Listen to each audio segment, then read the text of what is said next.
In this lesson, what we're going to look at are things called atomic orbitals and quantum numbers. Now, those headings might seem a bit complicated, but I hope by the end of this lesson you'll see that those two terms actually make a lot of sense and are quite easy to understand. Now, in the previous lesson, we've looked at electromagnetic radiation and how electromagnetic radiation and photons exist as particles and waves. And we saw how those photons, those light wave particle things, interact with electrons, and the ways in which they interacted with electrons allowed us to definitely prove and understand the different energy levels that exist within an atom. Now, the reason why electromagnetic photons interact with electrons is because like interacts with like. And that's because electrons are also waves and particles. So that might be strange because we've pretty much up until this point, the whole way through to higher chemistry, we've treated electrons as if they were just particles. But actually, electrons behave like waves and particles. And their waves, their wave nature is fixed in a particular location around an atom.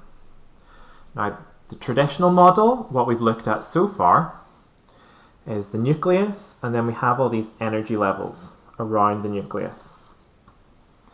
And we've described electrons as X's, and we've put in 2 in the first one, 8 in the second one, 8 in the third one, etc. And electrons occupy that, and we treated them as though they were dots orbiting around the nucleus. Actually, because they've got this wave-particle duality, it's very, very difficult to say exactly where an electron is because it's a wave. What we say instead of electrons belonging specifically to an energy level, we talk about electrons exist in orbitals. So an electron is like a stationary wave inside an orbital. And an orbital is a volume of space around the atom in which there's a greater than 90% chance of finding an electron. And it's hard to find an electron because it's not an easy particle, it's a wave as well. So it's hard to see, it's hard to actually locate. And an orbital is an area of space in which there's a 90% chance of finding it. So orbitals are subdivisions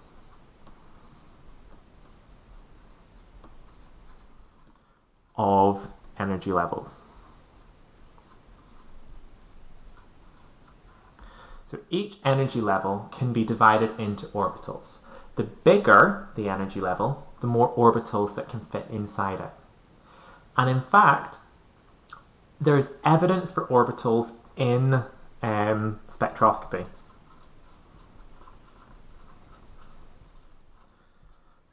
So whenever we did spectroscopy and we looked at spectroscopy, we saw a spectrum and we saw discrete lines that got a bit closer to one another, and then we got the continuum near the very end. Well, these lines, if you look in them a bit more detail, you can see finer and more detailed features. And these more fine detailed features that you don't need to know in a lot of detail are what led to the discovery of energy levels, of orbitals within energy levels. So the lines in a spectrum like this, there are the principal ones,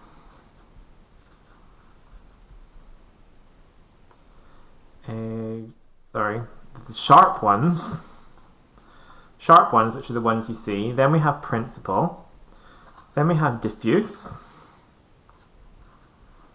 and then we have fundamental. And these are all ways to describe the lines that we can see. The main ones are the sharp ones. And these 4 words help to do are used to describe orbitals. So you don't need to know these 4 words, but the first letter of each of these 4 words is the name of a type of orbital that exists within an energy shell. So I'm going to show you some of the types of orbital that exist and the shapes of them. So we have this diagram here. This diagram shows us some of the types of orbital that can exist.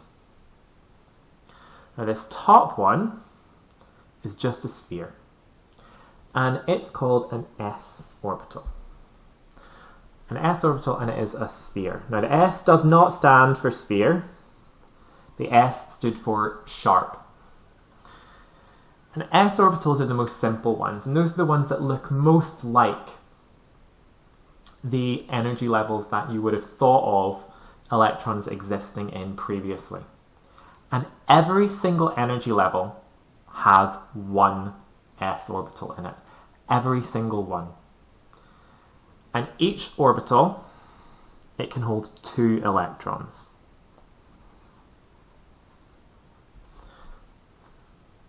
Now the next type of orbital is called a p orbital. And the p orbital, that stands for principal. But you can also remember it in that these orbitals have 2 lobes and can be described as being peanut-shaped. Peanut-shaped. You can see this is the actual shape of them. They're quite flat, but in exams and also when you're drawing them, it's often more common to see them a bit longer. So kind of like drawing a number 8, or if it's on its side, the infinity sign, is how it's easily drawn. And each one of those can hold 2 electrons. And so because there are 3 p orbitals, that means there's a total of 6 electrons. Not every energy level will have a p orbital, but most of them will. The next type is the d orbital. And the d orbital, well, that stands for diffuse. And you can see all the d orbitals, there's 5 of them, and they're all different shapes, but actually they're come into 2 categories. So this one, this one, this one, and this one are all X-shaped. So a bit like a flower, and that's these 4. And the only thing that's different is the direction that these are pointing in. And then we've got the one in the middle, which looks like an 8, but it's got a donut around the centre. Now again, each one can hold 2 electrons, which makes a total of 10 electrons. Now these different orbitals can hold electrons.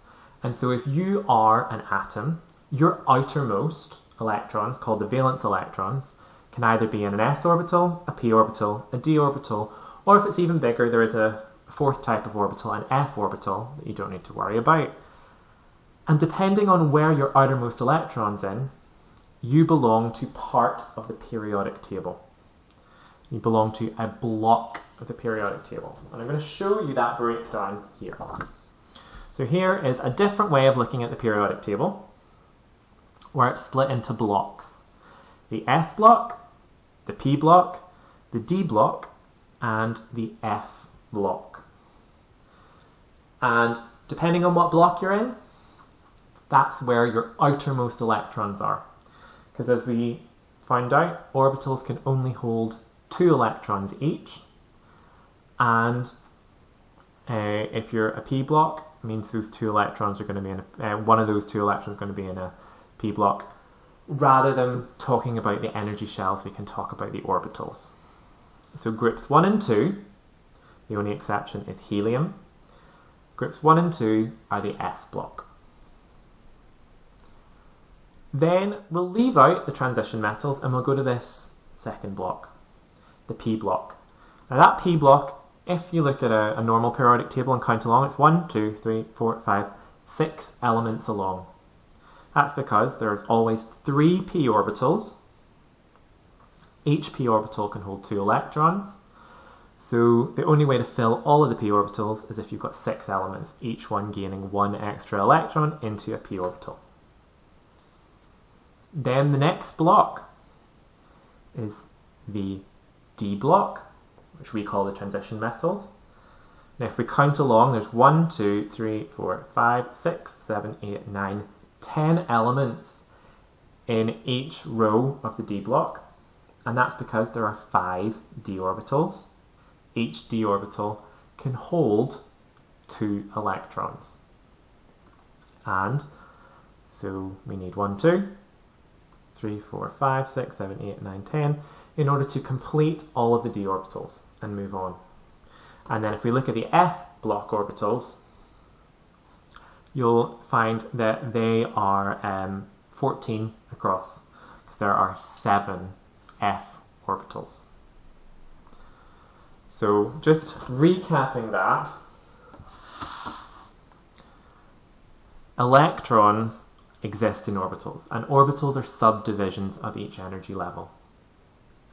And there are 3 main types that we need to know about: the S, the P, and the D, which are different shapes. The shapes that you need to be able to definitely remember and draw are the s orbital, which is a sphere, and 3 p orbitals that are peanut shaped. And the d orbitals, which you need to know about, you probably will not be asked to draw, are either cross shaped, and then there's one that's a peanut with a donut around it. And depending on if your electrons are in one of those type of orbitals, you find yourself in a block of the periodic table. So that covers our atomic orbitals. And just to show you, if you want to know, say if you pick an element, so let's pick silicon. Silicon's here. We can call that a p block element because it's in here. It's in that group of 6. 1, 2, 3, 4, 5, 6. Molybdenum here, d block element. Sodium, s block element. And just pick one here, europium, an f block element. So you can see it's clearly split into sections. 1, 2, 3, 4. And those blocks talk about the electrons, talk about the outermost electrons. Now when it comes to filling orbitals and where electrons are, every electron in an atom has its own location.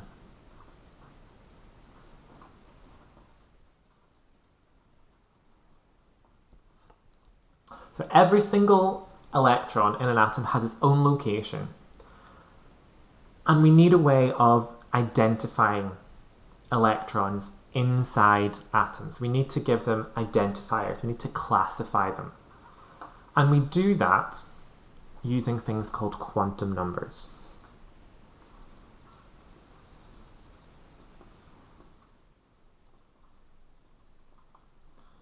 And what quantum numbers are basically just ways of categorizing electrons. So you need to remember that quantum numbers describe electrons, they don't describe orbitals. And there are 4 types of quantum number. There is the principal quantum number,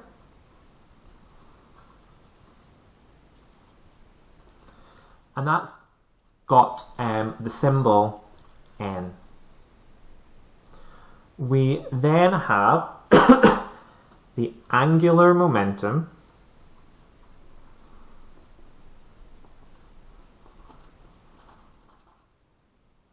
quantum number, and it has the symbol L. Now these two, you need to know if you're being given N, that tells you what energy level it's in.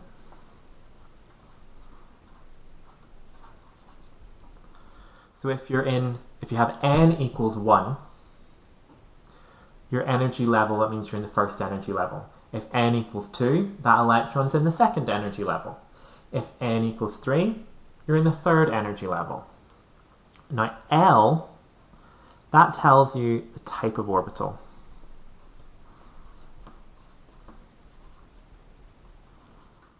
That you belong to. So that tells you whether or not you are in an S, a P, or a D. And these two will have different numerical values. So we'll talk just about these two to start with. And then we'll talk about the other two. But I'll add the other two in. The other one is the magnetic quantum number, which has the symbol ML. And then there is the spin, or the magnetic spin, often just called the spin quantum number, which is MS. And we'll talk about these later on. But we're just going to look at examples of principal quantum numbers. So, the rule is for principal quantum number equals n, the angular momentum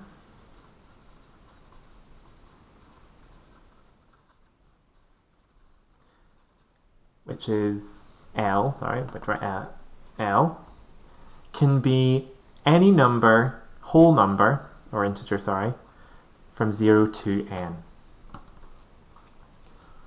And the rules are that if the angular momentum, if L equals 0, that is an s orbital.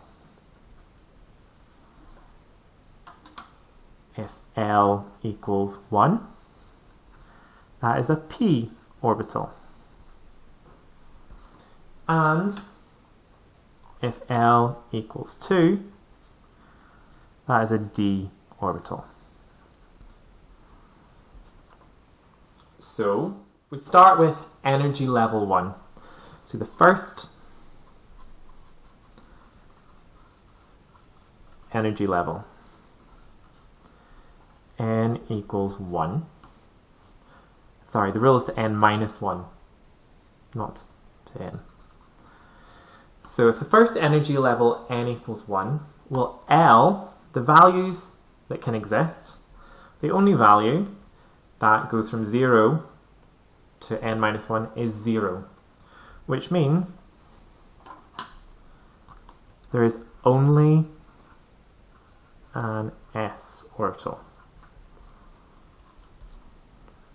There's only an s orbital.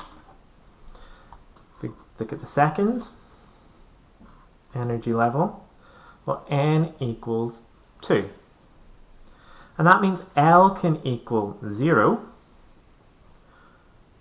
or L can equal 1.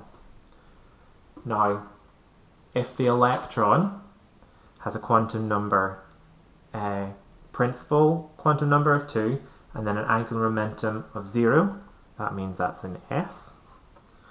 But it could also be p orbital. P. Now if we look at the periodic table, we can see, we remember that each period essentially is like starting a new energy level. Now in the first row, the first period, there's only two things. That's only one s orbital. There's no other possible orbitals. For n equals 2, we've got an s orbital here, but then we've also got p orbitals here, which is why we get different. Now it becomes a bit more complicated as we get further down, and we'll show you. For the third energy level, n equals 3, which means L can equal 0, L can equal 1 or L can equal 2. And that corresponds to either an s orbital, a p orbital, or a d orbital. So it does become a bit more complicated. But the rule is, if you're given the principal quantum number, and that's just the energy level it belongs to, there are different possible angular momentums. And they can go for anything from 0, whole numbers, all the way up to n equals -1. So for the first energy level, the only possible value that can exist is 0, and that is an s orbital. For the second one, you've got two options, 0 and 1, which is the s and p. And then for the third one, you've got s, p, and d for 0, 1, and 2. Right, if you remember, there were 4 quantum numbers. The 4 quantum numbers, the ones we haven't covered yet, are the magnetic quantum number and the magnetic spin quantum number, or spin quantum number.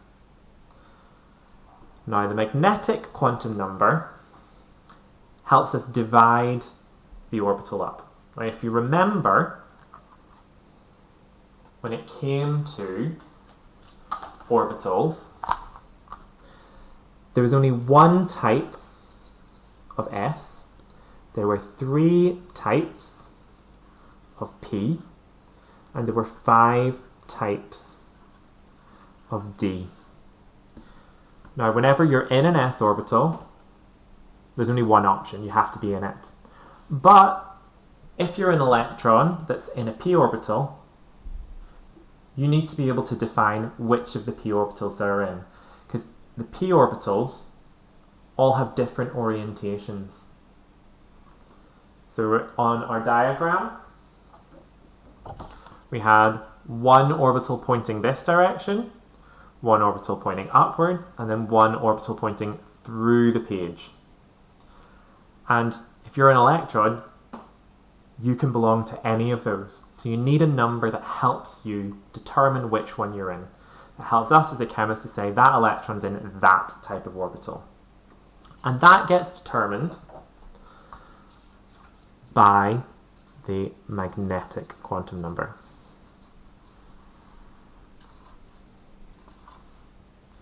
Which is ml. And ml can have values of -L, remember that's the angular momentum quantum number, all the way through to +L. So for an s orbital,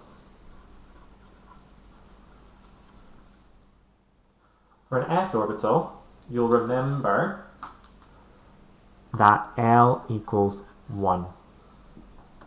Now if L equals 0, being an idiot, that means that ml minus L all the way to +L, well, there's no such thing as -0 or +0, so the only value we can have here is 0. So there's one option. For a p orbital,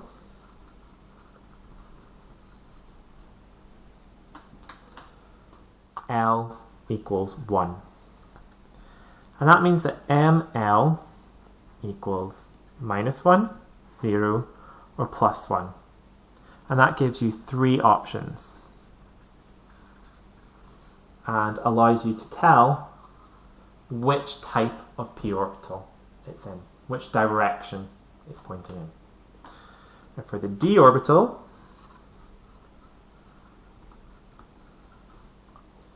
well, with the d orbital, L equals 2, which means your magnetic quantum number equals -2, -1, 0, +1, +2. And there are 5 options. And these 5 options, depending on what the number, that tells you which one of the 5 d orbitals. Now, you do not need to know if you're -1 for a p orbital, whether you're in which one of these 3 you're in. You just need to know that there are 3 values and they correspond to the 3 different p orbitals. For d, there are 5 values and they correspond to the 5 different values there. You don't need to say, oh, if I'm -1, that means I'm the one that's pointing across. You don't need to know that relationship. You just need to know that these numbers prove that there has to be 1 type of s orbital, 3 types of p orbital, 5 types of d orbital. That's all you need to know. And so we've now had, with our quantum numbers, we've had our principal quantum number that tells us what energy level an electron belongs to.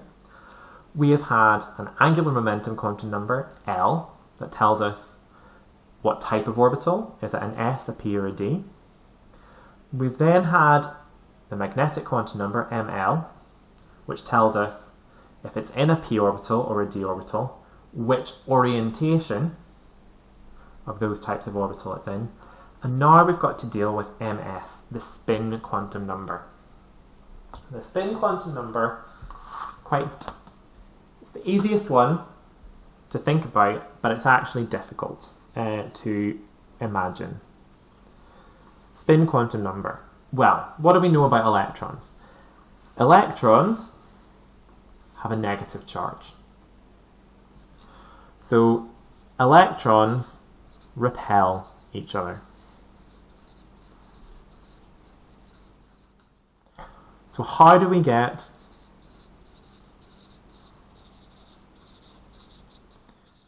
two electrons in the same space? Or orbital, to be exact. How do we do that? Well, through a thing called spin. Now, spin is a complicated property. However, it can be imagined in a relatively straight way. If we have one electron here, right? We have one electron here and another electron here. We can imagine that if one of the electrons spins clockwise and the other one spins anti-clockwise, that helps them cancel each other out. And we always need 2 electrons that are spinning in opposite directions in order for them to be able to pair up successfully. And how we do this is using the spin quantum number. If the electron is spinning clockwise, we give it a value of +0.5. If it is spinning anti-clockwise, we give it a value of -0.5.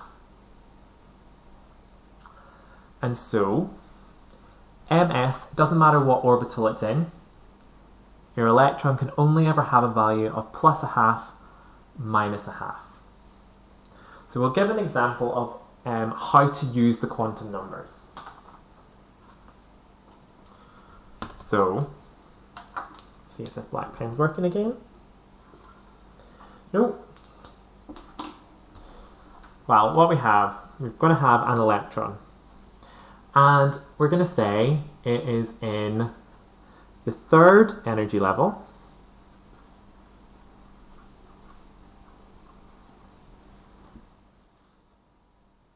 It's in the 3rd energy level, and it's in a p orbital. So what are its quantum numbers? Well, if it's in the 3rd energy level, n equals 3. P orbital, well, the p orbital, 0 equals s, 1 equals p, 2 equals d. So, that means that L must equal 1 if it's in a p orbital. Now, we don't know, but we know that ML, the values of that, can be -1, 0, or +1. we've not got any information telling us any more about it. But, and then ms can equal plus or minus a half. Another way in which you might get asked, now these were the main bits of information to know about. Another question would be, say the quantum numbers for one electron were 2, 0, 0, plus a half. What are the quantum numbers for the paired electron?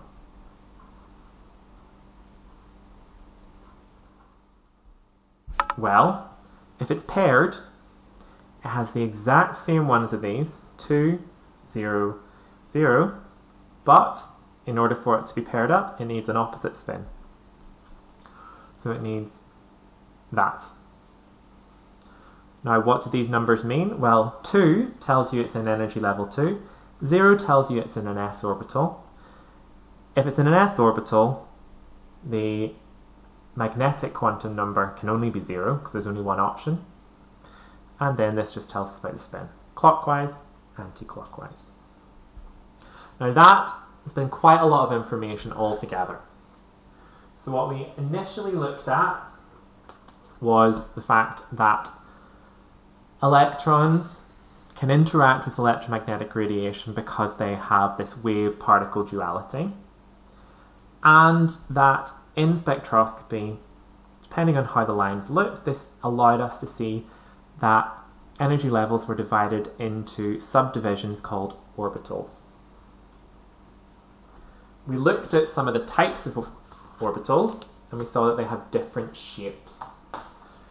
S orbitals are spheres, p orbitals look a bit like peanuts, and d orbitals are mostly cross-shaped, but one looks like a p orbital with a donut around it. We also learned that each orbital can only have 2 electrons. We then moved on to look at quantum numbers. And quantum numbers are used to describe electrons. The first quantum number, the principal quantum number, n, tells us the energy level. We then had the angular momentum quantum number, which told us the type of orbital, or specifically shape. We then looked at the magnetic quantum number, ml, which goes from minus L to plus L, and that told us the orientation of the orbital. So that told us what direction the orbital pointed in. And then we looked at the spin quantum number, which could be plus a half or minus a half. And that told us about if electrons were paired, whether it was spinning clockwise or anti-clockwise. And we were able to describe electrons based on these 4 quantum numbers. And the most important rule to remember is that no 2 electrons in an atom have the same 4 quantum numbers. Every electron must have its own unique 4 quantum numbers to describe its position. And usually, if these are all the same, these have to be different. Have to be different. And for angular momentum number, we learnt that if L equals 0, it's an s orbital. If it's 1, it's a p orbital. If it's 2, it's a d orbital. And we looked at the different ways in which we can describe that. So I hope that's been a decent enough introduction to this quite difficult concept of orbitals and quantum numbers. And I will see you next time.